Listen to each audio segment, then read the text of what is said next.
Other yellow hat guy here, back with another video. And woo!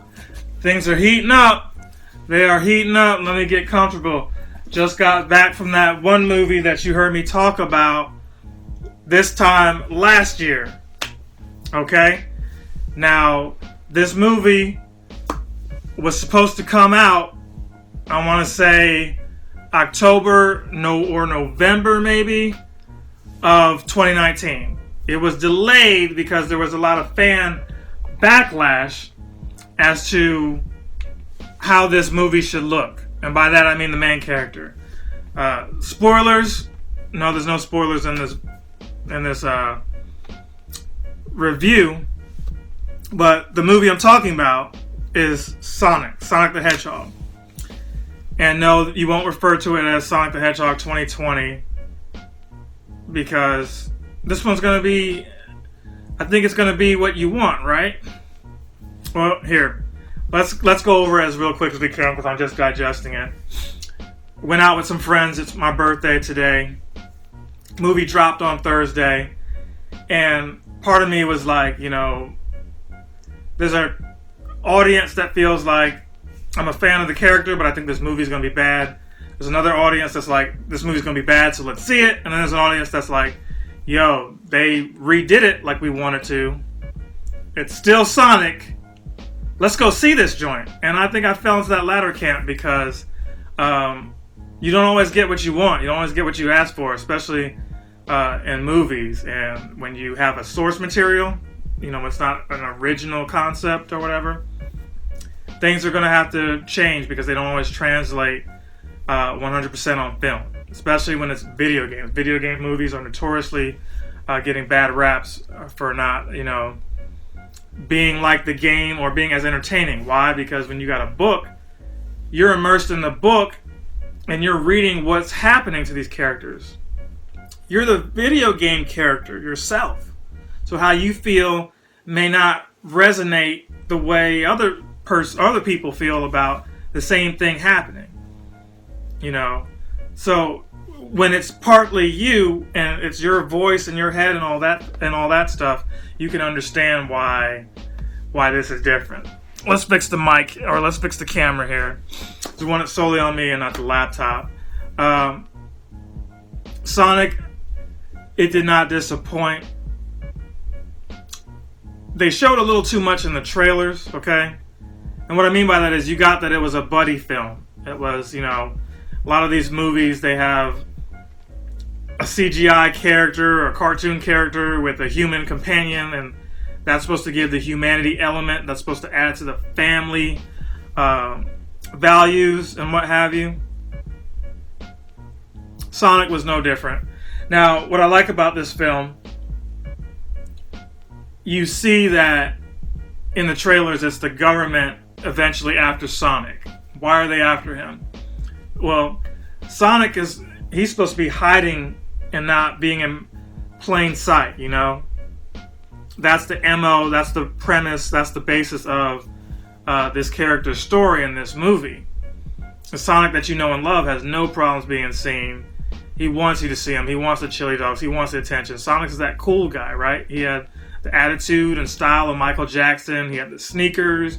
You would often see him with the headphones. I mean, this is the character that when you don't move as the player, he taps his feet on the ground and points up at the timer to let you know to go forward. That's the kind of character he is. But to make him more likable, I guess they went away from that and went towards hey, this is like a young character who doesn't know how things work, so that's the excuse for him being the way he is. But he wants to have some sense of normality and when he's on Earth, because he's in some other planet in the beginning, and that's a heartfelt moment. I won't spoil that. But they changed how the rings work. The rings he's collecting to have, you know, more energy and what have you, I think, in the games. Maybe it's not energy, but, you know, he's collecting those, and he's, you know, that's the goal. But there's the special rings that do other things, and they make the common rings like gateways to other worlds. That's how they use rings in this. So he crash lands on Earth. He doesn't want to go to the mushroom planet that's lonely. And it feels like a thin-veiled shot at Nintendo. You know, who else do you know goes to a lonely mushroom place that's, you know, Mushroom Kingdom? Hello. But lots of Easter eggs in this movie. They have some soundtracks in there from the game, sound effects, you know, little writings on the, you know, different things in the movie that you're like, oh, as a fan, I see you. Favorite part of the movie was Jim Carrey, hands down. He wasn't Robotnik, but he was Jim Carrey, and he was all of his other movie character roles, if you will. You know, he shows up at the Wachowski house, you know, Tom Wachowski being the actual human character, you know, the main character there outside of Sonic. And he's like the cable guy, just trying to be evasive and get in your home and wanting to see what kind of service is needed. And he's not really a cable guy, right?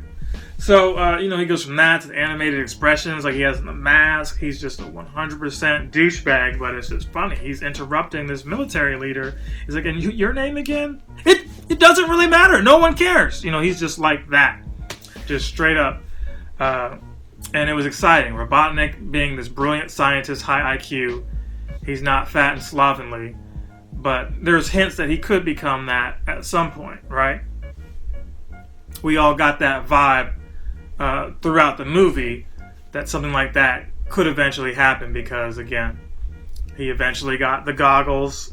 You know, he's learning to power up his technology.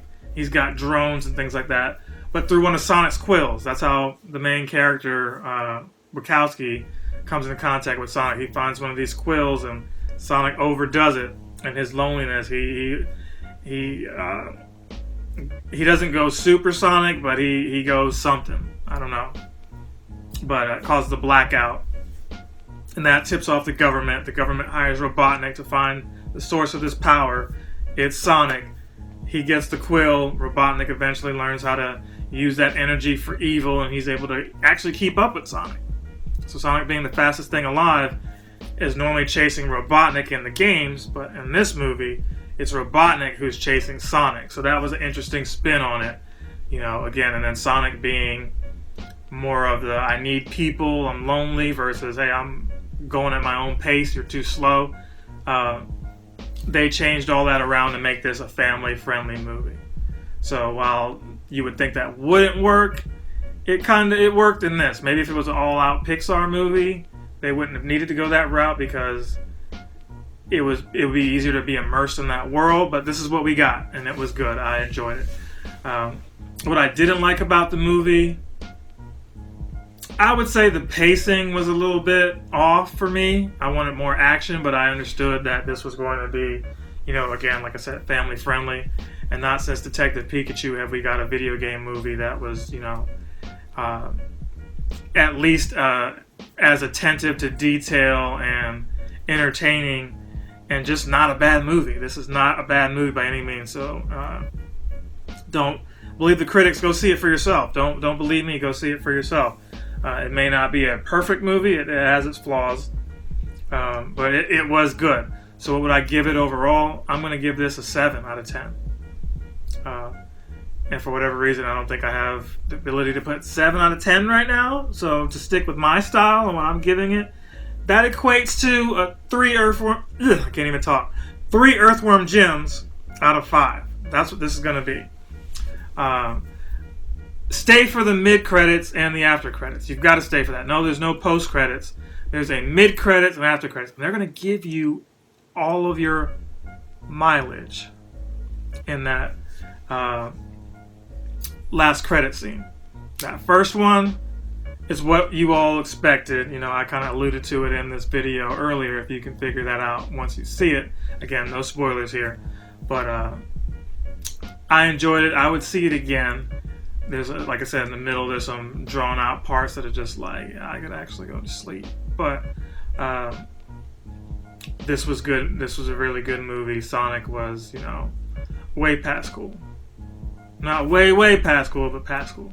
So what I anticipate in the The other movies we'll talk about maybe in a spoilery review, because this movie does build up to where you feel like they have a franchise in mind. Like, this is not going to be a standalone, but that's up to us, the audience, to support it, show up, buy the DVDs and what have you. And now they put the pressure back to Nintendo to say, hey, we know you got this Mario movie that you're planning for 2021 or maybe 2022. It's your move, and hopefully Nintendo does it right this time, because it would be nice to have another Nintendo franchise out there. And here's Detective Pikachu, but a Mario or a Zelda or something like that. It's time. They've got the Nintendo world and all that going on. I don't have a Sonic shirt, but I've got this Nintendo 64 shirt, so it's kind of what we're going with today. Sorry, but yeah, Sega did this one right. There's some animation in there that looks like straight up Sonic CD, Sonic Mania. I'm like, yo, we need that style. We need that. I wonder how long it took to make that. We need that DLC to drop for Sonic Mania. Matter of fact, Sonic Mania has been out for a while. We need another Sonic game that's 2D style. Sonic Adventure 3? I don't know. But yeah, this was a good movie. I enjoyed it. Some of the peers that I went with, they enjoyed it. Some didn't have any background of Sonic. They were aware of the games, but didn't play any of them. And they enjoyed it for what it was worth. The children that I talked to, they liked, just the silly parts of it. There was a lot of little humor, little gags and stuff like that happens. They were there for that. It really felt like they were trying to aim for a Pixar movie with just a little more of the brashness of Sonic and then some throwbacks for us fans that grew up with this character. That said, I'm going to wrap it up before I slip up and say some things that you're just like, that's a spoiler. I'm going to enjoy the rest of my evening. Hope you guys do too. See you in the next one. Captain Sensation!